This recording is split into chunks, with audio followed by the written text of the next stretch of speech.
It's a hand up, it's not a handout. It's a hand up, it's not a handout. So lift your voice up and let me... Happy 75th anniversary, United Way. My name is Frank Monteiro. I'm the Chief Operating Officer of McDermott Performance Solutions.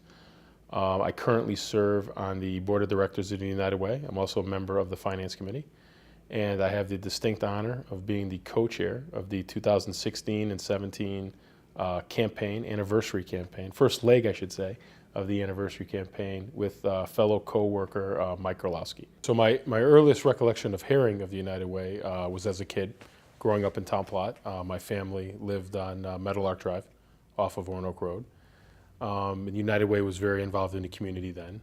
Actually got involved myself when I joined McDermott in 1998. I think the best way to explain it is Gerald Lever always had a saying, and I'm going to paraphrase it, so I'll apologize, but he used to say, you should always put something back in the pot because someday you're going to need to go into that pot because you may need it yourself.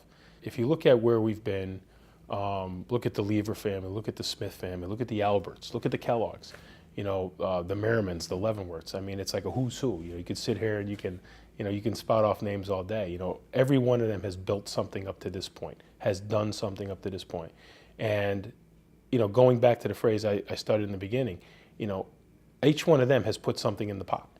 Now it's up to my generation and the generation we're in now. If you look at the way the board is comprised today, you look at the way the Campaign Leadership Council is comprised today, you look at how the Allocations Committee is comprised today, it is not the same people over and over again. It's new people getting involved, and more importantly, we're getting younger people involved. So it's sustainable. The big argument you always hear from people is, oh, the administrative costs, it's a killer, it's deducted from the donations.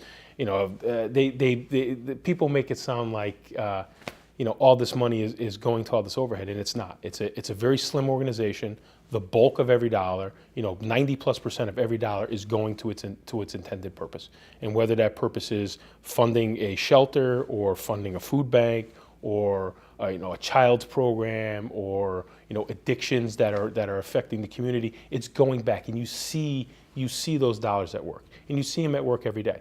I was on my way traveling when the original 9/11 event had happened. I was actually on my way down to Newark Airport. I was to fly out to Birmingham, England that day, and when you go back and play it in your mind, we turned around, or I should say, I turned around and came back over the bridge. When you're listening to it on the radio, and you think about whether it was the 9/11 tragedy or whether it's Hurricane Katrina or Hurricane Sandy, or even more at home as it relates to Sandy Hook, and now with the incident that happened in Orlando, which has touched a lot of people in the community here. The United Way has always been in the forefront to step up to help those people in need. And it doesn't have to just be in this community. I mean, they've done things. The Greater Waterbury United Way, and especially the Waterbury community and the surrounding towns, have bonded together. They galvanize around a cause. They always have. The people who come after us need to chart their own course, but if they stay true to the principles, and if they stay true to the beliefs, and if they stay true to their heart and to the community, I would say the organization, its best years are still ahead. It's a hand up, it's not a handout. It's a hand up, it's not a handout. So lift your voice up and let me hear you shout.